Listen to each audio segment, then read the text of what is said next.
he imagines himself to be an Asian girl. So he's like definitely not those things.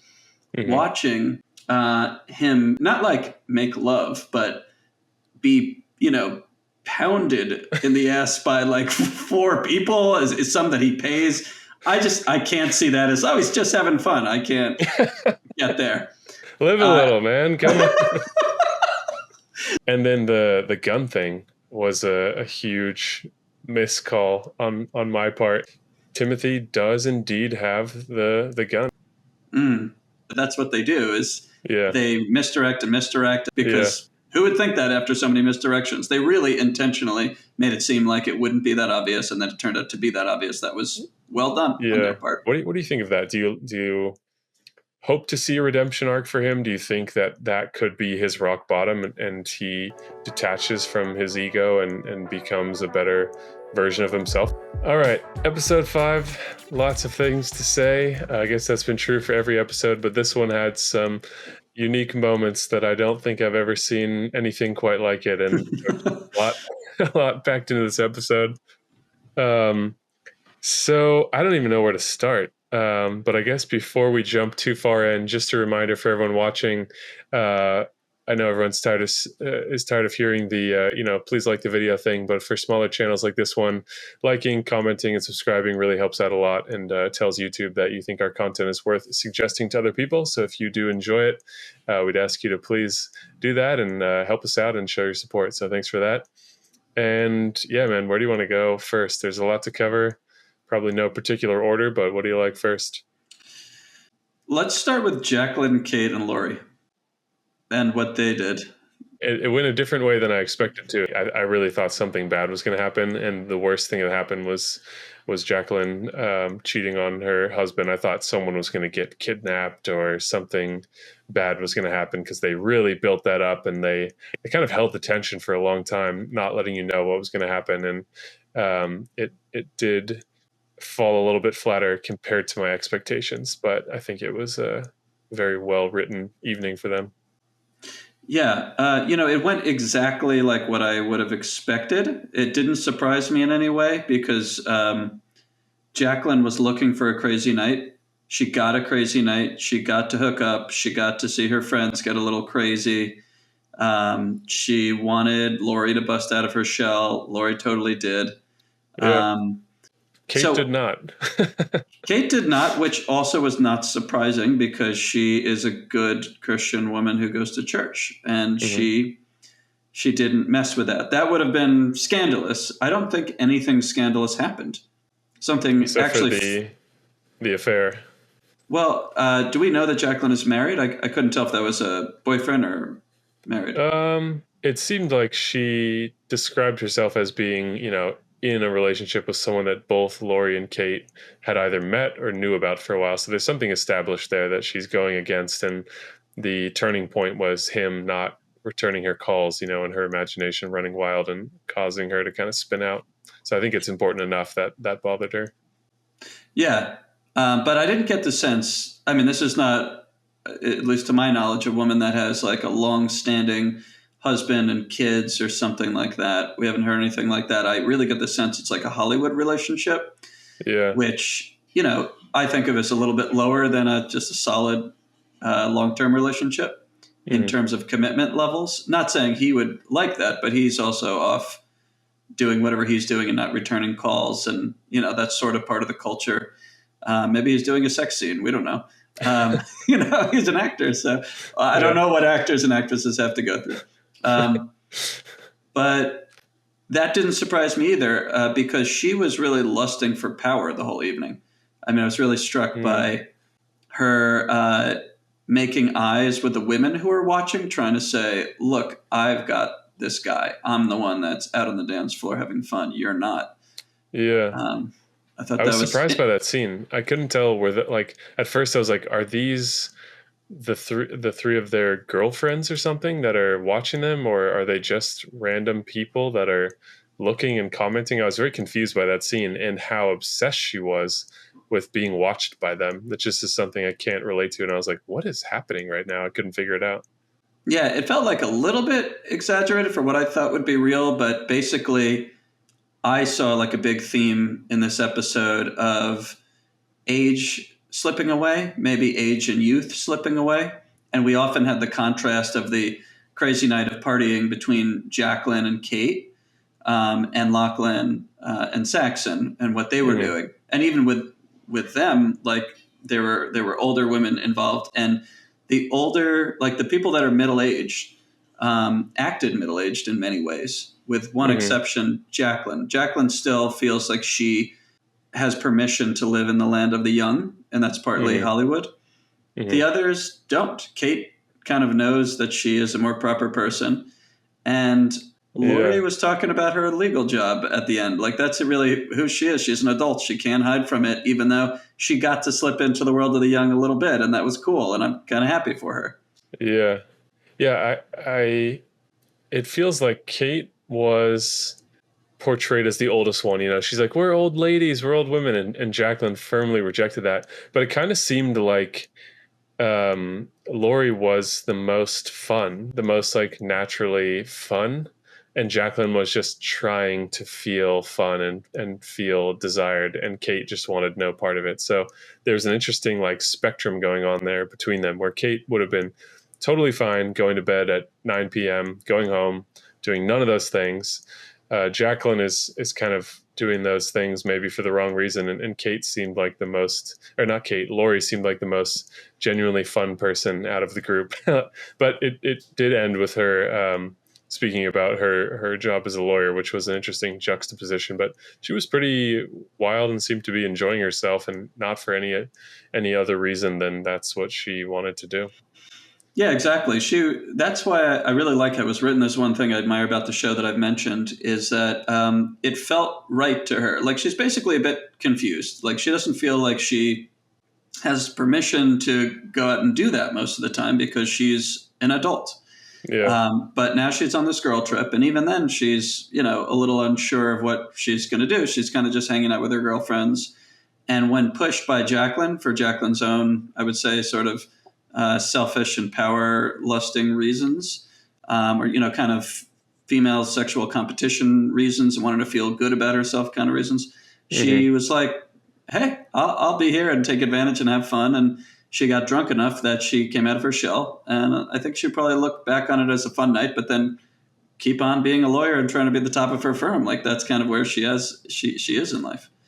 Yeah, I really wonder what's next for them in their individual lives and in their friendship, because it feels like their friendship in an authentic way has reached a crossroads where they really don't relate like they once used to. Their lives have changed enough that they've drifted apart. Maybe they didn't invest enough in it over time. They just kind of were more passive about it. But it does seem like their individual lives could change afterwards. And I think their friendship either will have to go on being sort of an empty vessel of friendship, or they're going to realize they don't really have a lot in common anymore. That we've seen the division that exists between them now, despite their fond feelings of what their friendship used to be. Yeah. Yeah, it really is a picture of three childhood friends at a crossroads in each of their lives, and they're kind of passing each other, but not finding too much commonality. I mean, it's possible they'll come together around, like, we got to feel young again for a night. And I mean, Jaclyn doesn't seem like she's growing. The other two, I think, so more. I mean, Kate more knows who she is, which I respect about her. And Laurie seems like she has the most opportunity to grow. She's the most vulnerable in a way because she's not firmly entrenched in a relationship. She's not in a relationship. She's just got her career. But, I don't know what's going to happen with her. It's more interesting to me. Jaclyn is the least interesting, and I guess the least appealing to me because it's all about her image. She's really fulfilling the Hollywood stereotype. Yeah. Yeah, and it does feel like she uses people in a variety of capacities. Do you think she's going to reveal to them what she did, or do you think she's going to just totally keep that a secret? I think she's going to reveal it because that would allow her maximum, like, being looked at the way she wants to be looked at.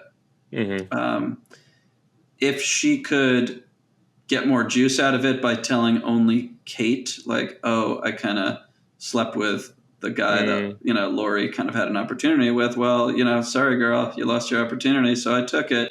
Then she would. I think she would do whatever will give her the maximum feeling of kind of power in this moment, which is a reaction to the powerlessness she felt at her beau, whoever that is, kind of being gone and, potentially being with someone else. I mean, she seemed to feel quite abandoned. She's quite insecure, Jaclyn, I would say. Yeah, that does seem likely. Well, I want to acknowledge in this episode that in a number of ways I was wrong. I was hoping for the deeper plot with my predictions in the previous episode, and those did not pan out in the way that I thought. One being that something really bad was going to happen with Laurie, Kate, and Jaclyn at this party with these guys, and they kept kind of stringing me along throughout the episode that was still possible. And then it's like, oh, night ended and that's it. And the big twist was that, Jaclyn's sleeping with Valentine. We'll get right back to the video, but first we just want to remind you that if you're enjoying the discussion, to please like and subscribe, as it really helps out a smaller channel like ours. Additionally, we do a podcast on the channel called Men's Search for Meaning, where we explore and get into all kinds of relatable things about life. It's a lot of fun, so if you want to spend some more time with us, check out those episodes too after this one, and let's get back to it. And then the gun thing was a huge miscall on my part. I still think it would have been the more interesting direction to go, because they made it so obvious, as you mentioned, that he had taken it. So for him to take it was just like, all right, I guess we're just supposed to take some of these things at face value and not treat it as much like a mystery where there's constant misdirection and red herrings and whatnot. But yeah, I was surprised to see that nothing really terrible happened to anyone yet, including Belinda, who seems the most in harm's way at this point. And a number of people actually had good nights, and Timothy does indeed have the gun from Guy Talk's office. Yes. Well, yeah, I guess I'm not thinking too much about you being wrong. I love when you're right about things that are super unlikely, but the writers, got us in our prediction. That's what they do, is they misdirect, and this time they threw it is the obvious thing, because who would think that after so many misdirections? They really intentionally made it seem like it wouldn't be that obvious, and then it turned out to be that obvious. That was well done on their part. Yeah. But go ahead. Yeah, I do want to go to Timothy, since you mentioned him.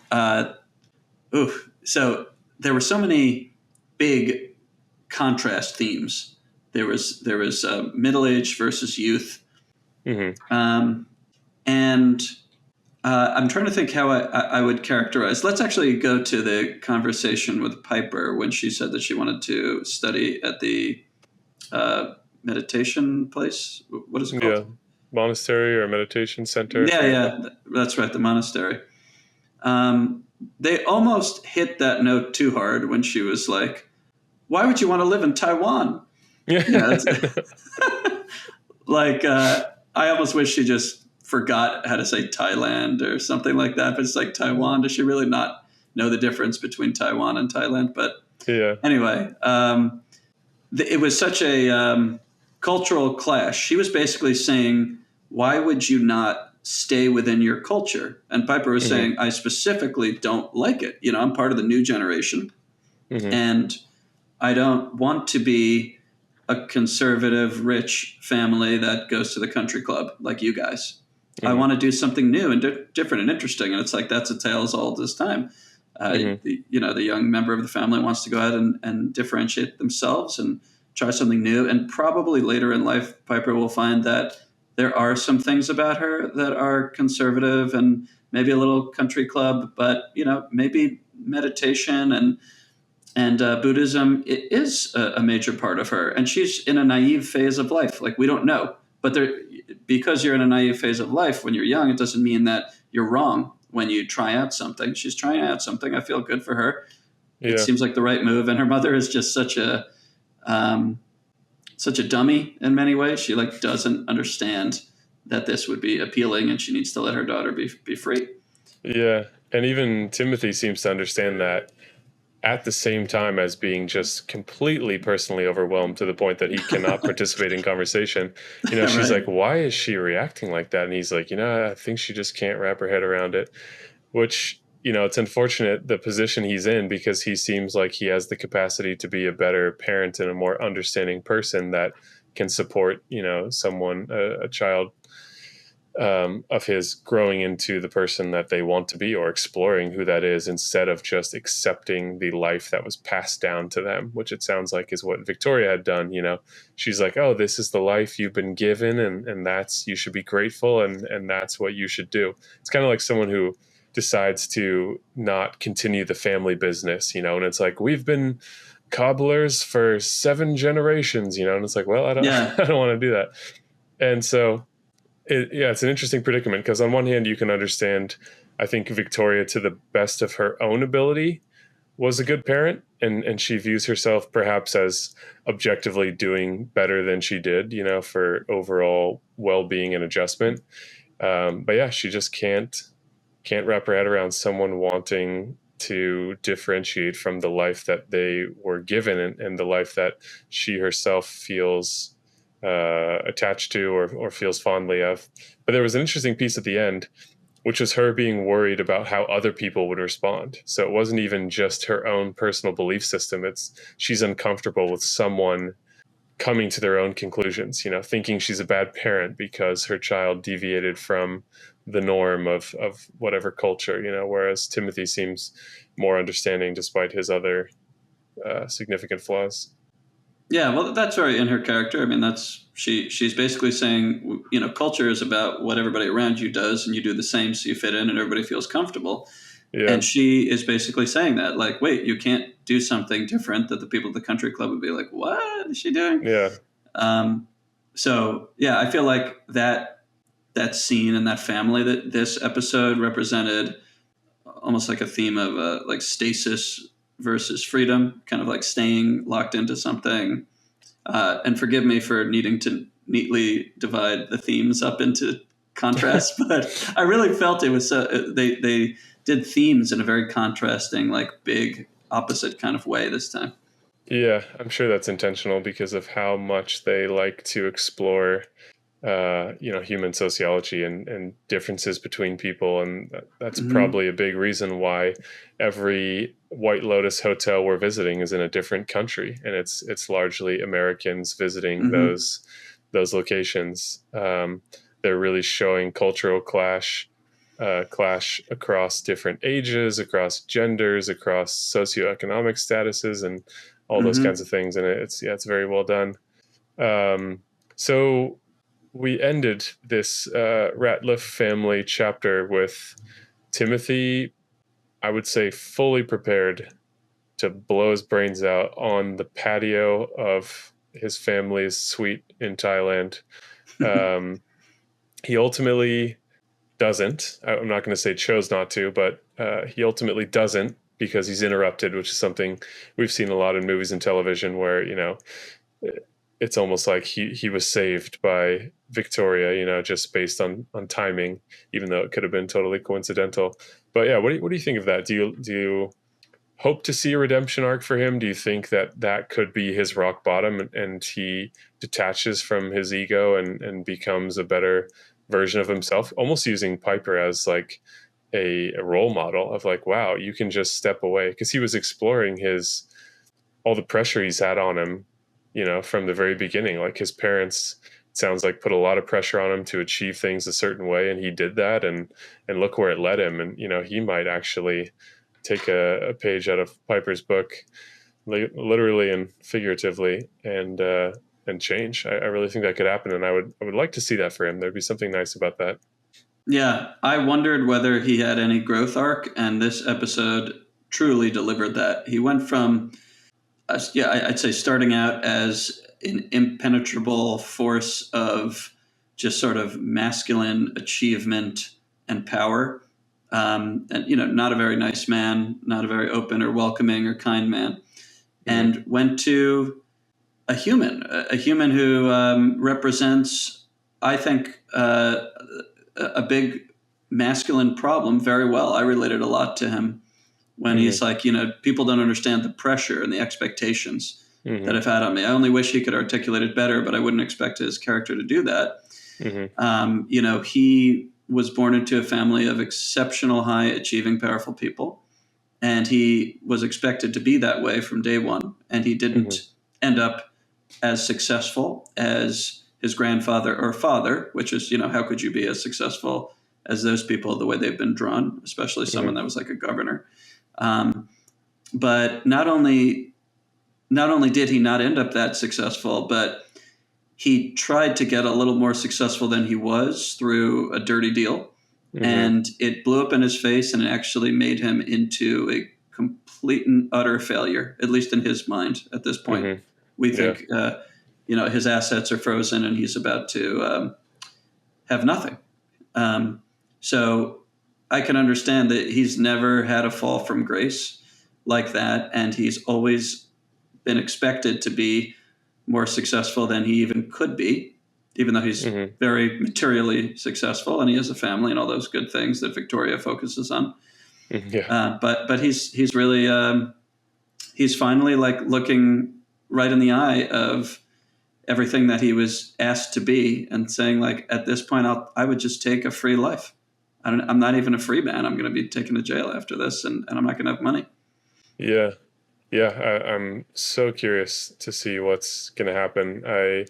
I'm very invested in all the stories of even the unlikable characters. Like he was, borderline kind of soft villain at the beginning, and his humanity is really emerging, and I think his daughter might assist him with that. But yeah, I'm really curious to see where it's going to go. Is it going to cause a rift in the family because Victoria and Saxon are kind of one way of thinking, and she kind of enables him to be the way that he is. Timothy seems like the only person who actually has the potential, besides maybe Lochlan, to understand Piper, at least in some way. So yeah, curious to see what's going to happen with that. Any other thoughts before moving on to the most shocking storyline? I'm just trying to think. Man, I'm just so curious what Timothy is going to decide to do. Like, will he finally get the relief of just telling his family, anybody, what happened, and just like finding out if Victoria still loves him after that? Because that would be a big thing. Yeah, I think he's heading for that because he finally opened up more than he ever has, at least on this particular subject. Yep. And said something very honest that he himself probably doesn't acknowledge on a constant basis. So there is a crack forming in the sort of mask that he had been given and to some degree chose for himself, which could make visible the actual real version of him behind. So I think he is, I would guess in the next episode, I think he's going to reveal something. He's going to open up a little bit more. It's hard to open up at all without doing the whole thing because it's a pretty shocking revelation. But I do think it's headed that way. Yeah. Well, before we go to one of the other two, I would say, kind of big things happening, I just want to stop for a moment on Belinda and Pornchai. So I did not realize Belinda was interested. She's been so formal. This is the first time I noticed. I even when he was like, should I sleep in this bed? Even when she said, hey, can you stay? I assumed she just was very scared of being murdered and just wanted him to sleep in a separate room.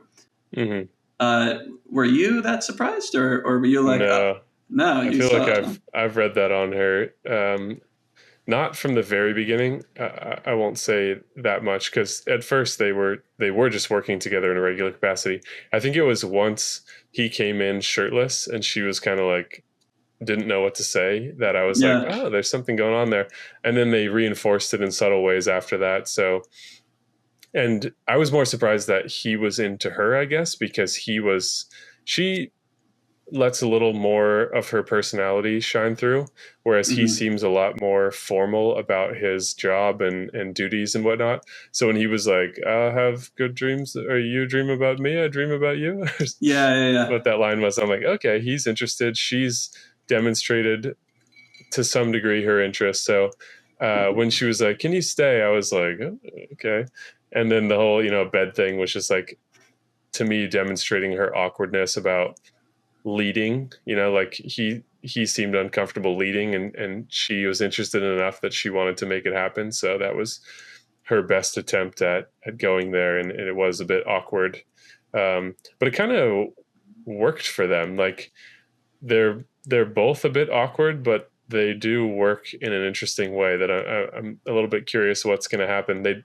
Neither of them seem like the type to have a fling, but also they're from totally different places. However, I could see her being ready for a fresh start somewhere else. She doesn't seem particularly tied down, so that would be quite an interesting situation. But I wouldn't be surprised at all. Yeah, I agree. I wouldn't have expected them to have chemistry, but they are both formal in different ways. Yeah, She kind of holds up a little bit of a shield by, kind of acting very together and like, oh, we're going to do this. Okay, well, that's fine. I'll see you then. And he is just more traditionally formal, just, always kind of quiet and dutiful looking.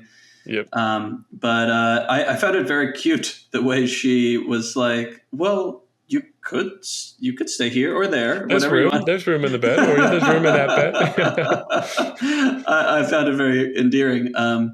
So Yeah, that to me was a credit to her as an actress, because I was like, wow, I really believe that she's super nervous and yeah, interested and needing comfort and excited and all these things. It was just great acting. yeah. Agreed. So yeah, hard to say.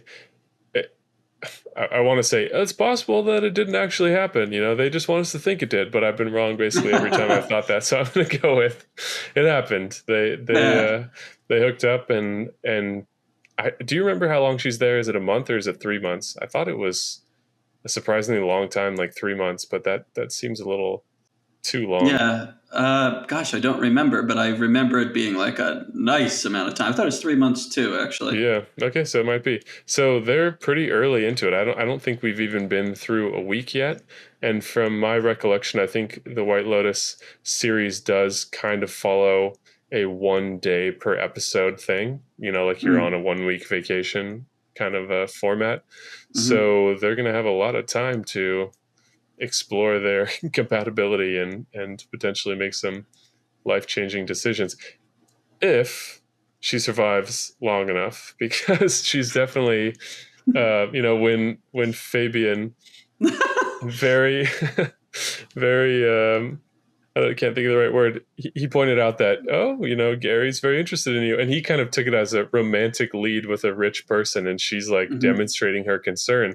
And he just totally shut her down, which was a very unlikable thing for him as a character in my eyes, to be like, you shouldn't talk about a guest that way. I think you'll survive, Or he didn't say it like that. He's like, I think you'll survive. Like, there was just a very almost classist moment there where he's like, don't talk about a rich guest that way. You're just an employee, and your life is worth less. I'm not going to take your concern seriously. That was a very unlikable thing for him to do. It was very unlikable. It was so unlikable that it almost a little bit made me like him. Like, I know that sounds crazy, but I was like, wow, I didn't know you had that in you, Fabian. Like, you're just such an awkward, quiet man. Yeah. Who was just dominated by Sritala. And I know it, like, I also was just like, wow, you would put the wealth or class of a guest over the actual, realistic concern about that guest being a murderer and the fear of a human being, let alone, someone that works for the hotel. Yeah. But yeah, he was doing what helps him survive in the world. And I just thought that he was even weaker than that. So at least he's got something, but I don't like that something. Yeah. It's like he's so weak that he actually has a little bit of paradoxical strength. Yeah. In a sense, Yeah. it's like he caved so hard to the guests that he actually did have to take a hard stance against her, but in the most like kind of pathetic way at the same time. I'm glad we teased that up. Yeah. So gotta go to the most shocking monologue I could ever have expected to hear in an episode of this show. And it's so surprising to have heard in this context. Do you have on your character list what his name is? Rick's friend that he meets in No, Bangkok? no. All right. Well, the thing that shocked me, aside from the obvious, is this is a very famous actor's Yeah.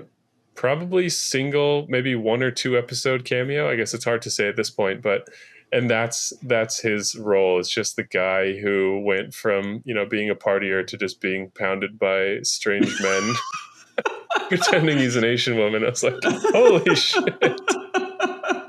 Like the way that unfolded, and the scenes where they would go to Rick's face being like, Yeah. yeah, uh-huh, Yep. what? That's Right. just so well done and so masterfully awkward and just really truly bizarre and unexpected. It was. I got from that his friend hates himself and just wants to see himself harmed. That's what I got from it. Like Interesting. that he imagines himself to be a girl, so someone that he isn't, watching an Asian girl. So he's like definitely not those things. Mm-hmm. Watching him be, not like make love, but be, pounded in the ass by like 4 people is something that he pays. I can't see that as, he's just having fun. I can't get there. Live a little, man. Come on. So to me, that's like, he wants to be on the outside as someone that he's not, watching a really horrible sounding scene. I mean, look, maybe there's people that like that, but I can't get there in my imagination that that's like enjoyable and not some active self-harm or something like that. It is very hard to contextualize something like that. I interpreted the watching part slightly different in that he wanted the Asian woman watching so that he could look at her and kind of almost like he's looking in a mirror. Like, not that he wanted to be the person watching, but that he wanted to be able to feel himself as an Asian woman. That's what he said. Yeah. Yes. I thought you were saying that. I thought you were saying that he wanted to be the bystander, that's what he truly desired, was being the bystander in the room, the non-participant. But I thought the bystander was just there for a mirror type of effect so that he can feel like an Asian woman that someone is having sex with. No, multiple people. Maybe 6 of one, half dozen of the other. Right. Well, I don't think he purely wanted to be the bystander. He wanted to specifically be 2 things that he is nothing at all like. Yeah, okay. I think I might have misinterpreted your point. Oh, yeah. It's just, I mean, I think what I'm saying is a bit abstract. It's what I believe. It's psychological, but it's like, he's like, I don't want to be me, and I want to see me, be, I just can't describe it any other way than harmed, but maybe I'm totally wrong. And it's like, he wants to see himself experience the ultimate pleasure, but I really can't get there. Oh man, the way they even went there was so funny and surprising, because I was like, all right, anywhere on the internet, it's like if anyone brings up Thailand, people are like, lady boys, like that's just the inescapable association with Thailand. And so they brought that up. Saxon was joking around with his family in an earlier episode, and then they brought it up here. And so I wasn't so surprised when it went there, but then that was just like the first step in a long road to something that I've never heard before. Yeah. And it was truly shocking. And I really have to say, I loved the way they filmed Rick's reactions, because it was, it just sold that what they really want you to feel in that scene is just like, oh. Yeah, wow. Rick was all of us. He was all of us. He really represented us well, because I was thinking, what would I do if someone had that story to share with me, like very openly? And probably the same thing. I'd be like, huh. And I would just be listening, and I would be overwhelmed with how amazing that story was, and not know how to properly like relate. I can't be like, I got you. Now I got to know how you feel. Yeah. Just like, well, that is something. That's something, huh? Yeah. And there was another moment. There was another moment where, you know, he hands him the bag, and I'm like, all right, here's another moment. They're implying gun, but they're not Yep. showing gun. He's obviously not going to take a gun out in the lobby, but once again, surface value, just a gun. He just was given a gun. So I don't think he's going to go through with it, killing that guy. There seemed to be a lot of like, well, I guess it's one prediction I did make accurately, which is that line about identity as a prison, and the kind of like therapist wellness person at the White Lotus telling Rick, you know, you can choose to change your story at any minute, or like take that story off, or, you know, kind of just like step outside of the trajectory you're on. You don't have to continue that way just because you feel like circumstances are pushing you in that direction. And we're seeing that, you know, kind of with Piper, who is choosing to go in a different direction. With Timothy, it seems like not following through with this suicide was a change of course for him. The person that he was up to that point that led him to that horrible place was going to solve his problem by you know, taking sort of the easy way out, as some people call it, or as it's portrayed sometimes in movies and other media. And he didn't. We're seeing, you know, I guess Lochlan, who we'll get to next, is on his path of not so much changing his identity, but establishing it and understanding it. But that does seem to be a big theme here, and I think Rick is at a crossroads. He's been headed in this direction for a long time. He's kind of hated this person who he feels put him in this position for his entire life, and I think he might realize that to some degree he was putting himself in this position, and that choosing to go through with this is not going to bring him the relief that he is likely seeking, but will end a significant part of his life as he knows it pretty abruptly. Because I don't get the impression that he's going to be a real covert assassin with his hitman plot here. It seems like he's going to do it kind of brashly and out of passion, and therefore will likely get caught. So Yeah. I have no idea what's going to happen there. I have ended up liking Rick more and more, because there wasn't anything to like in the first two episodes, since he was just unpleasant all the time. Yeah, he was a pretty horrible person. Insufferable person. Yes, that's right. He was insufferable. That's a great word for it. But then he had that moment where he opened up a little bit, and then I was like, oh, he's a human to Chelsea. And since then, I kind of feel like, and that was when he was in that like meditation consulting or wellness consulting session. And now I kind of feel like he's trying to solve something about his childhood that really has felt wrong to him his whole life. So it's a pretty universal theme and powerful. And so that guy is interesting. What did you make of the very end when he was saying goodbye to his friend? And so I was just thinking about everything his friend said.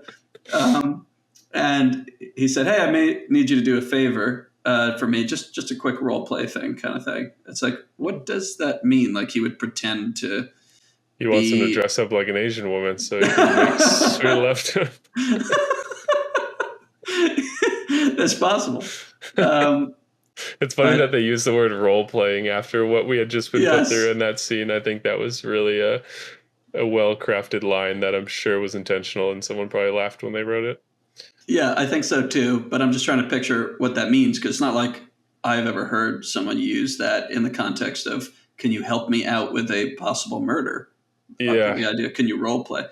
It is a weird choice. Yeah, my impression was that he wants him to pretend to be someone, that he's going to continue with this like producer kind of con that he has going on, and use this guy to help him orchestrate the murder that he's trying to set up here. So that was my impression, is that for some reason this guy owes him a big enough favor that he'll give him a gun to use in a crime, and will conspire premeditated murder with him. But that seems to be what it is, and that he would help out in the con to allow Rick to get Jim into the position that he wants to get him in to kill him. Yes, that could be it. What did you interpret it as? Probably not accurate, but I was thinking that he would be there to, pretend that he has a gun or whatever to be able to give him more power over this guy in case there's like a bodyguard. He would just kind of like stand there and maintain some power so that he could properly get his shot to at least threaten the guy, but I have no idea. Yeah. It seems like he's focused on business, and that's why I attached it to that. He's like, hey, I need you to help me out. It was weird that he was unsure about it, though. Like, he's like, I might need another favor from you. It's like he doesn't know what his plan is yet. He's just kind of flying by the seat of his pants with, maximum stakes, which is a little bit surprising. Well, I took it as him finessing. Like, he did the thing that can often happen when you really want something in a business setting is you talk about pleasantries. You talk about pleasantries the whole time you're together. And then in the last second, as you're saying goodbye, you're like, oh, and by the way, I want to do that deal or whatever. So I felt like he was asking for the main thing he wants in a casual way. And he said, keep tomorrow night open. I mean, that was a pretty strong ask, I think. Like, make zero plans because I will possibly need you. But, don't you dare make any plans. Yeah, he's like, don't pay anyone to have sex with you tomorrow. I need you. You can do it in the morning, just not in the evening yet. Save some energy. Well, I don't know how possible that is, but maybe we could transition over for a moment to Chloe and Chelsea. Interesting word choice that you want to transition. I just want to role play for a moment. So Chloe and Chelsea are with Lochlan and Saxon. Yep. That was an interesting one too. Oh God, there were a lot of interesting things there. Yeah, very. You got brothers making out. You got the Chloe who I hope I'm not being harsh here, but strikes me as a little bit closer to like an escort. Yeah, that's the impression they gave on the show too, where forget Rick was like, she's a prostitute, that like right. Yeah. Yeah, her attitude was a little bit like that, whereas I would have to say Chelsea's attitude is more innocent, and as she says, she's romantic, but totally. I feel like she tried to say that in a, like she's trying to understate it a little bit. She's saying, I'm loyal, and that's my value. I'm loyal to my boyfriend. I love him. I'm dedicated to him. And I respect her and her entire attitude the whole night. We'll see how I feel after this. And she took Molly or whatever. And, one couple just started making out. And it's like, what's she going to do? We're going to find out. Yeah. Well, she could be the Kate of the group and just be like, I'm out, not into this, kind of like stay as long enough till you get pushed to your absolute edge. And you're like, nope.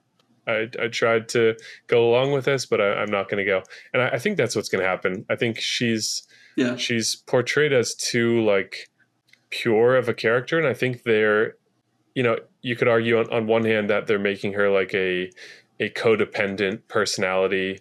But I think they're showing her to be likable in that sense. She's grappling with, why am I always putting this person's feelings before my own? And that seems to be a big struggle. And that's a relevant question to ask. Yeah. But I get the feeling that they're portraying her as this very wholesome character, and that her dedication to him is a wholesome quality. It can definitely be unhealthy at times for certain people. And I think it can be a wholesome quality as well, depending on a lot of other factors. So I don't think it's something she's going to go through with.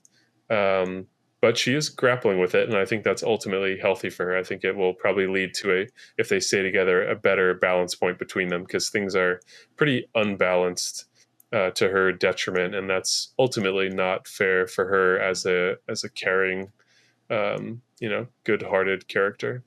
Yeah, she's a martyr character who's a people pleaser, and will always sacrifice her feelings for Rick's feelings, and that's probably very appealing to Rick, but ultimately that has to come out at some point. It can't stay forever. It's kind of a bit of a ticking time bomb, because she does need to be acknowledged, even if she will push herself down for years at a time. Yeah. So she does need an outlet. I doubt this is going to be that outlet. It's just not in her character, as far as I can tell. I'm agreeing with Agreed. you. Yeah. Yeah. So. It was another comment Chloe made that was interesting was she was like, I forget how she first said it, but she's like, what, is he going to kill you or something? She's like, no, I would just feel really bad if I cheated on him. And she's like, I think Gary might kill me. I think he's got it in him. I was like, whoa, where would she have gotten that impression? Because they're giving the impression that he inherited all this money, kind of fled, got himself situated a little bit, and then sort of found an escort for himself for company and to enjoy himself. But once he had kind of escaped the life that he's trying to escape, how would she have gotten the impression that he is has murder in him? Because he kind of comes across as a bit of a feeble character in my mind.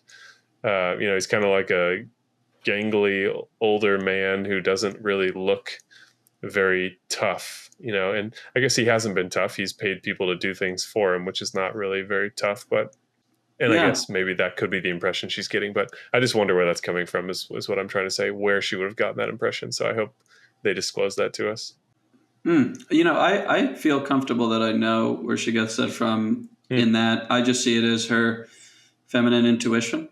If you're with someone long enough, you probably would know if they have a coldness to them, an unfeelingness. Like maybe he's made some comments that are just like chilling. It's like, whoa, that's, I feel like she just knows him. Yeah, fair enough.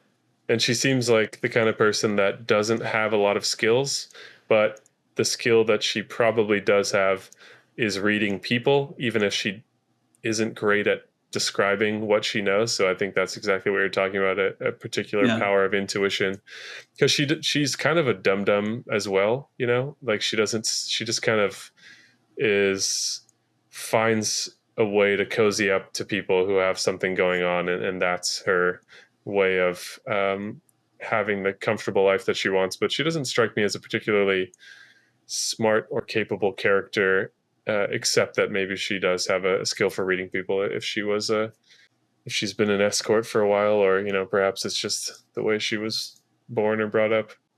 Yeah, she has softer skills, or her skills are social more than intellectual. Mm-hmm. Yeah, she doesn't seem like she has a high IQ, but she's got street smarts. Yep. Yeah. So following up on that, another testament to the acting, the scene where everyone's, just high out of their minds and they've been drinking all day. And first I thought something bad was going to happen when they jumped off the boat, that, someone's going to drown or something like that. But, once again, they keep making me nervous and then nothing happens. But the testament to the acting I wanted to mention was they have Lochlan kiss Chloe. Saxon kind of, sets that up. And I was like, wow, that was a really awkward kiss. Like she seemed really into it and he seemed really not into it. And I was like, I wonder how much of that is intentional, how much is not. But then when he started making out with his brother, he was very into that. So I think that's a testament to the acting that he even, convincingly nailed the kiss to portray the deeper desires of his character. And that was such an uncomfortable scene, I think probably for you as well. And it seems like the kind of thing that Saxon would have normally been like, what the fuck, and would have reacted so strongly to, but just being like high out of his mind. He still is kind of reacting that way, but it's sort of softened all of his reactions in a sense. Yeah. And so I definitely read him as opposed to that and kind of like caught off guard and was like, what the hell is happening? And I definitely read Lochlan as being like very into that. So I think it is as we suspected. Yeah, I mean, I guess I haven't been confused about the idea that Lochlan is gay ever since he was gazing at his brother's ass so much. I don't get why it would be his brother of all people, but yeah. I mean, I think they drew that pretty clearly. I guess you could make an argument that he likes both men and women, but I guess I haven't ever seen evidence that he likes women. Yeah, all the flirtation, I guess, he really seemed to come out of his shell when they were partying on the boat and going to the full moon party. Like, he didn't seem as nervous and reserved as he usually was. And in a place where he was less nervous and reserved, he was being actively flirtatious with women, and like he didn't look like just like in a friendly way. He seemed engrossed in some way that I was like, this is a little bit confusing given his character. But yeah, the lines that they've drawn have been pretty clear from the get-go. They just called it into question a little bit for me during the episode, and so I was still like, maybe I don't know. But perhaps the theme of this episode is I am second guessing way too much, and usually what they're showing in this season is exactly what you're getting. Don't read into it too much. Oh man, that's I guess I do not understand how Saxon even allowed himself to be kissed by his brother. I can't picture that. That's where I think the drugs and alcohol like softened the typical hard angles he has on his personality in a way that he seemed like confused, like he was almost like roofied or something like that, where he's just like, what's happening, and wasn't fully in his state of mind. And they showed him a couple times just like totally zoned out, where he's like laying back on the bed, just kind of like unable to process what he's even experiencing at a base level. So I think it was something that just totally caught him off guard. But it's definitely surprising for someone, as I mentioned, with that many sharp corners to his personality to not have had a stronger reaction. But I think the only explanation is just how fucked up he is at that time. Yeah. I guess so. Right. I would think no matter how fucked up you are, that is an ironclad line. But perhaps it just wasn't written that way. I'm not sure. I mean, they obviously are comfortable playing with the idea of incest. Anyway, like since the early episode when Lochlan is almost not freely, but he's really feeling somewhat he's feeling somewhat indulgent of the idea that he could be attracted to his brother. And I have never met anybody that or really seen anybody even on I don't know, a documentary, let's say, like something that's real life but people I don't know, expressing like, hey, I'm really attracted to my sibling. Yep. Yeah, I think he seems quite comfortable with it, especially when he's been drinking, it is surprising. Yeah, that was quite a shocking revelation.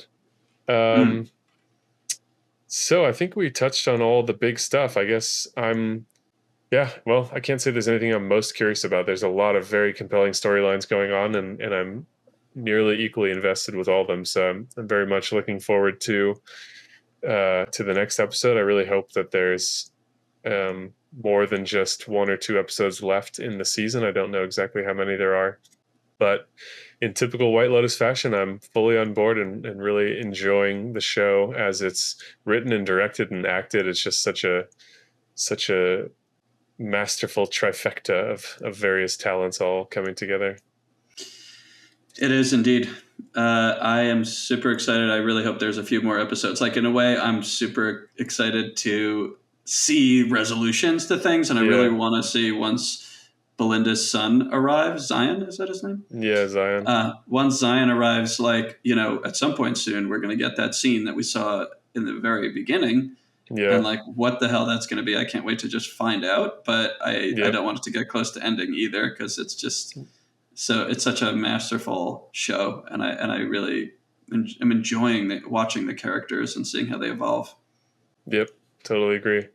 Well, thanks everyone for joining us. If you made it this far, please hit the like button and subscribe. It's clear you like the show, so join us for the next one. And share your thoughts in the comments down below. We like hearing from you guys, and if you have any good predictions, we'll be sure to call them out as well.